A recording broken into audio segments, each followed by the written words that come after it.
She had no birth certificate, no passport, no identity.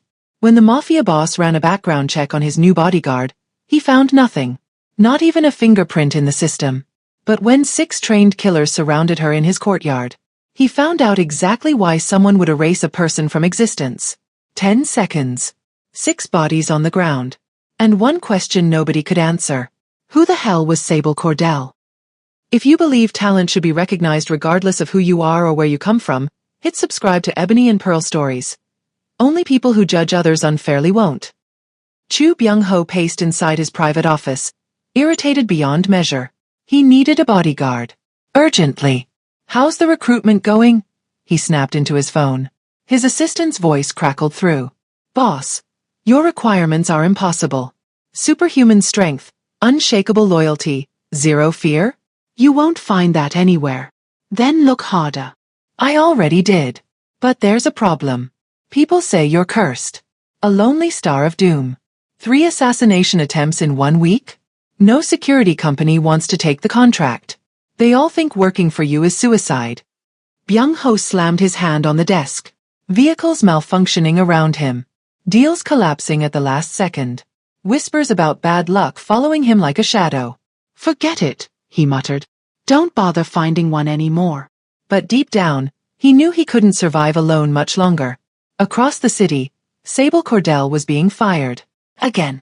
Shouting, you're a sparring partner, not a street fighter, her boss said, avoiding eye contact. You've put 3 clients in the hospital this week. I can't afford the lawsuits anymore. The gym's already mortgaged. Sable said nothing. This place is too small for someone like you. Go. She grabbed her bag and walked out into the afternoon heat. Her phone buzzed. A text from her mentor. Use your head first, Sable. Not your fists. You'll find work. Just remember, reason before violence. Sable sighed. Easy for him to say. She was broke, homeless, and running out of options. Boss, there's traffic up ahead. Looks like some kind of commotion. Byung-ho leaned forward in the back seat of his luxury sedan, irritated. I have a meeting in 20 minutes. Go check it out. His driver stepped out. Through tinted windows, Byung-ho watched the scene unfold. An elderly delivery driver stood trembling in front of a damaged luxury car. 3 loan sharks surrounded him, shouting, You scratched my car. 500,000 won. Now. I don't have that kind of money. My son is sick. I can barely afford his medicine. Your son's life has nothing to do with me. Pay up or I'll kill you right here. The old man stumbled backward, tears streaming down his face. Byung-ho reached for the door handle. But someone moved first. Sable stepped between the loan sharks and the old man. Come. Controlled. Dangerous in a quiet way. Sir, this old man is clearly struggling. You're going too far. One of the loan sharks sneered. None of your business, lady. Get lost before you get hurt. Sable didn't move. I'll use reason first, she said evenly. Walk away. Now. They laughed. Reason? You poor losers don't even know what real power is. Do you know who we work for? The largest one shoved her hard. Bad mistake. Sable's hand snapped out like a viper. She grabbed his wrist, twisted, and in one fluid motion, swept his legs. He hit the pavement hard. The other 2 lunged at her. 3 seconds later, all 3 loan sharks were on the ground, groaning and clutching their arms. Sable didn't even look winded. Leave. Now. They scrambled to their feet and ran. From inside the car, Byung-ho sat frozen. Then he opened the door. Hey, he called out. You. Come here. Sable turned, eyeing him cautiously. Designer suit. Expensive car. Bodyguards flanking him. Trouble. Byung-ho stepped forward. Do you want a job? Sable blinked. What kind of job? My personal bodyguard. Her eyebrow rose. That's random. Life-saving, Byung-ho corrected. Very well paid. She crossed her arms. And dangerous? Byung-ho smiled for the first time in days. Is that a problem? Sable studied him for a long moment. She had no money, no job, no prospects. And something about this man told her he wasn't lying about the danger. Not for me, she said finally. 10 minutes later, Byung-ho was back in his headquarters, phone pressed to his ear. I want everything on that woman. Everything. 10 minutes. His team scrambled. His lieutenant burst into the office. Boss, you can't be serious. You hired a random woman off the street.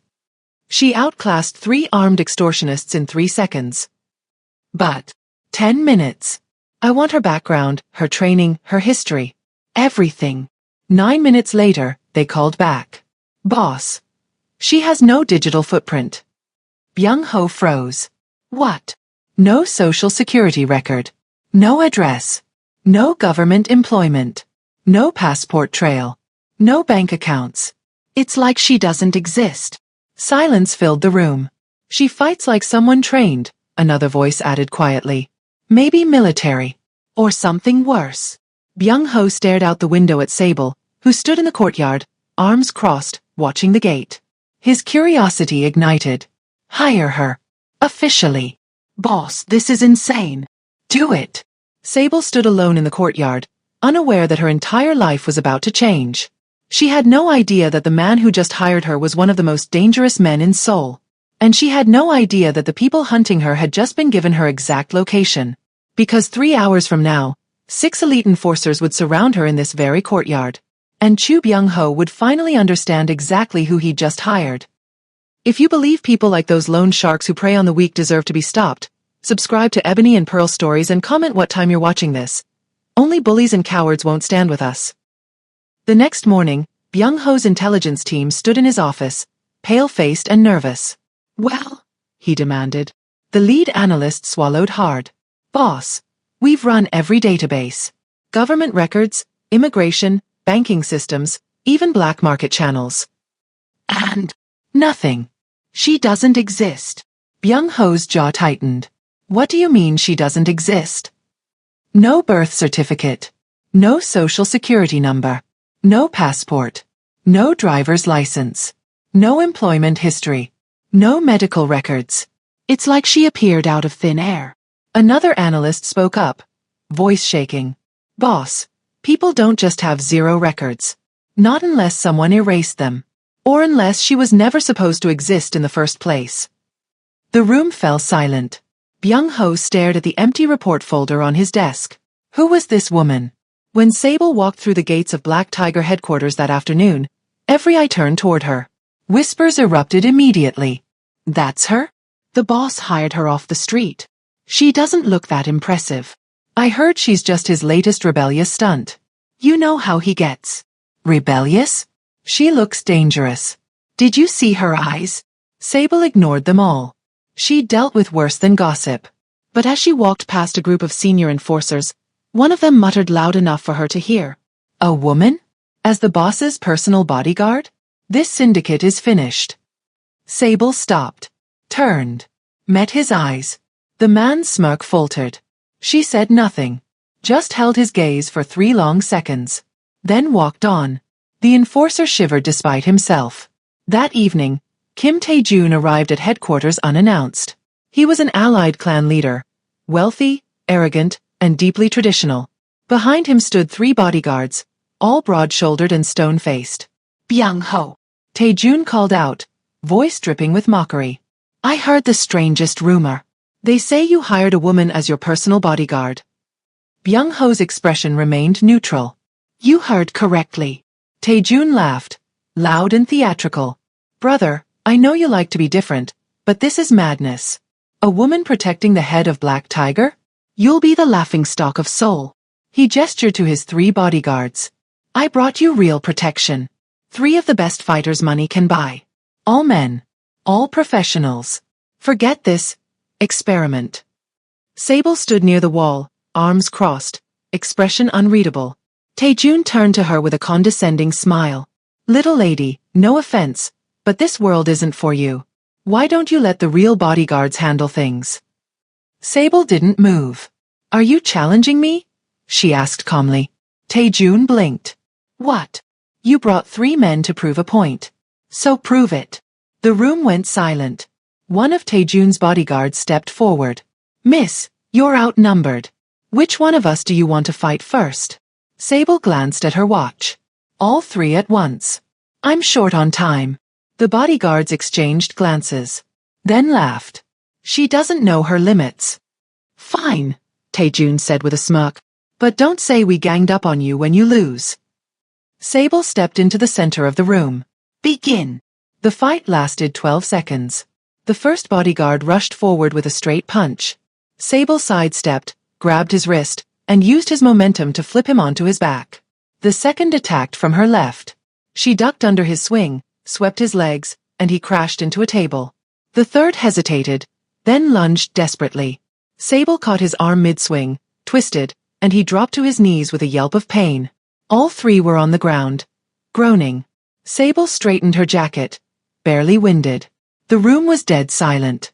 Taejun's face had gone from smug to pale. Byung-ho stepped forward, voice cold and final. Still think she's unqualified? Byung-ho called an emergency assembly that night. Every senior member of the Black Tiger Syndicate gathered in the main hall. He stood at the front, Sable beside him. Effective immediately, Sable Cordell is my personal bodyguard. She answers only to me. Anyone who has a problem with that can leave now. Silence. No one moved. But Taejun stood at the back, fists clenched, face burning with humiliation. This is a mistake, Byung-ho, he said through gritted teeth. You're making enemies you don't need. Then I'll deal with them. Taejun stormed out, his remaining entourage following close behind. As the doors slammed shut, Byung-ho's lieutenant whispered, Boss, the Kim family won't let this go. They're hosting the annual banquet tonight. They'll use it to embarrass you publicly. Byung-ho glanced at Sable. Let them try. Later that night, Byung-ho's staff prepared a private room for Sable inside the headquarters compound. Wait, one of the maids whispered. She's moving in? Into the main building? That's what the boss ordered. But only family and top lieutenants live here. Exactly. Rumors spread like wildfire. By morning, half the staff believed Sable was Byung-ho's secret lover. The other half thought she was a spy. When Sable overheard two guards whispering about it, she stopped in front of them. I'm here because it's protocol, she said flatly. Personal bodyguards stay close to their assignments. Nothing more. The guards nodded quickly and scurried away. But Sable knew the rumors wouldn't stop. She didn't care. She had a job to do. As night fell, Byung-ho stood on the balcony overlooking the city, a glass of whiskey in hand. Sable appeared silently beside him. The banquet is tomorrow night, he said without looking at her. Taejun and his allies will be there. They'll try to humiliate me. Possibly worse. Then I'll be ready. Byung-ho finally turned to face her. You don't know what you've gotten yourself into. Sable met his gaze, unflinching. Neither do you. If you believe people who judge others based on stereotypes and prejudice deserve to be proven wrong, like this story and comment, respect is earned. Only close-minded haters won't. The next evening, Byung-ho's security chief cornered Sable in the hallway. You can't wear tactical gear to the banquet, he said bluntly. You'll stand out too much. We need you to blend in. Sable frowned. I'm a bodyguard, not a guest. Exactly. Which means you need to look like you belong there. The Kim family will be watching for any excuse to embarrass the boss. Don't give them ammunition. An hour later, Sable emerged from her room wearing a sleek black evening dress with strategic slits that allowed movement. Her hair was pulled back, and a discreet earpiece completed the look. She hated every second of it. When Byung-ho saw her, he paused mid-step. You clean up well. I feel ridiculous. You look dangerous. That's better. The banquet hall glittered with chandeliers and champagne. Seoul's elite mingled under the guise of celebration, but everyone knew the truth. This was a battlefield dressed in silk and diamonds. The moment Sable entered beside Byung-ho, conversation stopped. Whispers erupted like wildfire. Is that her? The woman he hired. She's actually stunning. Doesn't matter how she looks. A bodyguard is a bodyguard. I heard she beat 3 men in under a minute. Impossible. That's just a rumor. Sable ignored them all, her eyes scanning the room for threats. Within minutes, a swarm of businessmen descended on Byung-ho, each one desperate for his attention. President Chu, about that investment opportunity. Mr. Chu, I have a proposal that could double your profits. Byung-ho, we need to discuss the partnership. Sable stepped forward, positioning herself between Byung-ho and the crowd. Step back. 1 meter minimum. The men blinked in confusion. Excuse me. No one approaches within 1 meter of President Chu. Security protocol. An older man in an expensive suit bristled. Young lady, do you know who I am? No. I'm Chu Han-sol, Byung-ho's uncle. Sable didn't budge. Then you should know better than to violate security protocols, Uncle Han. Gasps rippled through the crowd. Han-sol's face turned red. How dare you speak to me like that in public? Byung-ho stepped forward smoothly. Uncle Han, she's doing her job. Perhaps you could respect that. Han-sol glared at both of them before storming off, muttering under his breath. 20 minutes later, Byung-ho's extended family cornered him near the bar. Han-sol led the charge, flanked by Byung-ho's cousin, Chu Tae-min, and several other relatives. Byung-ho, this has gone too far, Han-sol said sharply. Hiring that woman as your bodyguard? You're bringing disgrace to the Chu family name. She's more qualified than anyone you've suggested. She's a nobody. Tae-min spat. An untrained outsider with no background, no credentials, no loyalty. For all we know, she's a spy sent to infiltrate our family. Sable stood silently behind Byung-ho, arms crossed. Han-sol pointed at her. This woman is a threat to the family fortune. You're trusting a stranger with your life while pushing away your own blood. My own blood, Byung-ho said coldly, has been trying to steal the company from under me since my father died. The accusation hung in the air like a bomb. Sable spoke for the first time, voice calm and measured. If I may, Uncle Han, you said I'm unqualified and dangerous. Yet 10 minutes ago, you tried to bypass security protocols to get close to President Chu. If I were truly a spy, wouldn't that make you reckless? And if I'm truly dangerous, wouldn't that make you foolish for provoking me? Han-sol's mouth opened and closed like a fish.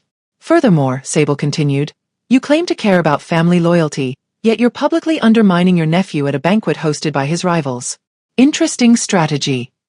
Tae-min stepped forward, furious. How dare you? She has a point, Byung-ho said quietly. This conversation is over. As the night wore on, tensions simmered beneath the surface. Sable never left Byung-ho's side, her eyes constantly scanning for threats. Then she saw it. A server approaching from the left, moving too quickly, hand reaching into his jacket pocket. Sable moved instantly. She intercepted the man, grabbed his wrist, and twisted. A small incendiary device clattered to the floor, designed to ignite and cause chaos. The server yelped in pain as Sable forced him to his knees. The crowd gasped. He was trying to burn President Chu, Sable said loudly. But Han-sol was faster. She attacked an innocent server, he shouted. This woman is out of control. She's paranoid and dangerous. Several guests murmured in agreement. Byung-ho knelt beside the device, examined it, then held it up for everyone to see. This is a remote incendiary trigger. Whoever hired this man wanted me dead. Silence. The server, realizing he was caught, started babbling. I was paid. I didn't know who. They just said to get close and... Security dragged him away. Tae-min sneered. Convenient timing. Almost like it was staged to make her look like a hero. Sable met his gaze. Believe what you want. I did my job. An hour later, Byung-ho and Sable left the banquet early. The convoy moved through Seoul's dark streets in tense silence. Then the lead car exploded. Tires screeched as their vehicle swerved to avoid the wreckage. Byung-ho's driver slammed the brakes. Get down! Sable shouted. Figures emerged from the shadows. Silent, masked, moving with military precision. But they weren't surrounding Byung-ho's car. They were surrounding hers. One of them locked eyes with Sable through the tinted window. Then he spoke, voice distorted through a mask. Black, 09. You've been found. Sable's blood turned to ice. Byung-ho turned to her, confusion and alarm in his eyes. What did he just call you? But before she could answer, the attackers struck. If you believe people who sabotage others out of jealousy and greed deserve to be exposed, subscribe to Ebony and Pearl Stories and comment, justice always wins. Only backstabbers and cowards won't. The attackers moved like ghosts. Sable threw open the car door and engaged them before Byung-ho could react. 5 masked operatives, all armed with dampened weapons and military-grade equipment. They weren't thugs. They were professionals. And they weren't after Byung-ho. Sable fought with lethal precision, disarming two within seconds. But they kept coming, coordinated and relentless. One operative lunged at her with a tranquilizer dart. She dodged, but barely. "Fall back," Byung-ho shouted to his men. "Protect the perimeter." But the operatives ignored them completely. Their focus was singular. After a brutal 2-minute fight, Sable managed to incapacitate all 5. The last one collapsed at her feet, mask torn, blood seeping from a shoulder wound. He looked up at her with recognition in his eyes. "Black 09, he whispered. "The program wants you back." Then he passed out. Sable stood frozen, chest heaving, her hands trembling for the first time since Byung-ho had met her. "Black 09? Byung-ho repeated slowly. "What program? Who are these people?" Sable didn't answer. She just stared at the unconscious operative. "Get these men secured," Byung-ho ordered his guards. "And take her inside. Now." The next morning, an emergency meeting was called. Every senior lieutenant of the Black Tiger Syndicate gathered in the conference room. Tension crackled in the air. Byung-ho sat at the head of the table, Sable standing silently behind him. "We were attacked last night," Byung-ho began. "Not by rivals. Not by the Kim family. By something else entirely. Something military." Murmurs rippled through the room. Then the door opened. An elderly man entered, moving slowly with the aid of a cane. His name was Wang Lichen, a retired Triad elder and occasional consultant to the syndicate. He took one look at Sable, and froze. His face went pale. His hand trembled on his cane. "Impossible," he whispered. Everyone turned to look at him. "Elder Wang," Byung-ho asked, "do you know something?" Wang's eyes never left Sable. "I've seen her before. Years ago.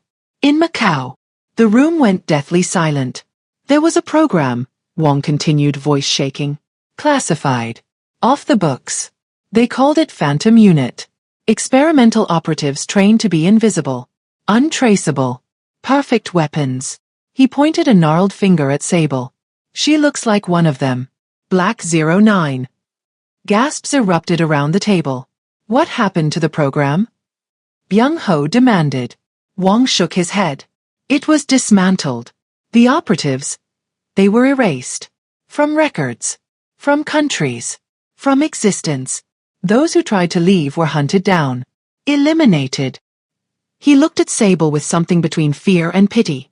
"If she's still alive, it means she's been running. And if they found her here..." He turned to Byung-ho. "You've just made yourself a target." Sable said nothing during the entire meeting. When it ended, the lieutenants filed out, whispering nervously. Some cast fearful glances at her. Others looked at Byung-ho as if he'd invited a bomb into their headquarters. Only Byung-ho and Sable remained. "Is it true?" he asked quietly. Sable's jaw tightened. "I don't owe you an explanation. You do if it puts my organization at risk." She turned to face him, and for the first time, Byung-ho saw something break in her eyes. Fear. Raw, unfiltered fear. "I left that life behind," she said, voice barely above a whisper. "I didn't think they'd find me. I thought I was careful enough." "How long have you been running?" 3 years.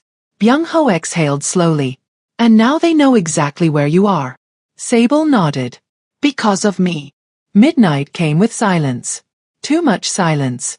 Sable stood at the window of her quarters, eyes scanning the darkened compound. Something felt wrong. Then the lights went out. Emergency systems kicked in, bathing the headquarters in dim red light. Sable grabbed her weapon and moved into the hallway. They were already inside. Figures in black tactical gear moved through the corridors like shadows. No gunfire. No alarms.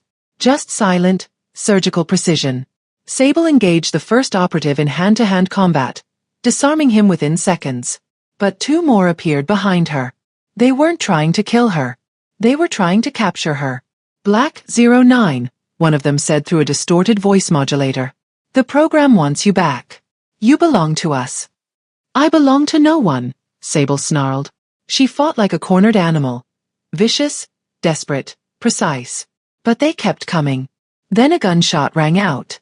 Byung-ho appeared at the end of the hallway, weapon raised, flanked by his personal guards. "She's under my protection," he said coldly. You'll go through me first. The operatives paused, assessing the situation. One of them spoke into a comm device. Target is protected by local assets. Recommend tactical withdrawal. Negative, came the response. Retrieve Black, 09. Eliminate obstacles. The operatives raised their weapons.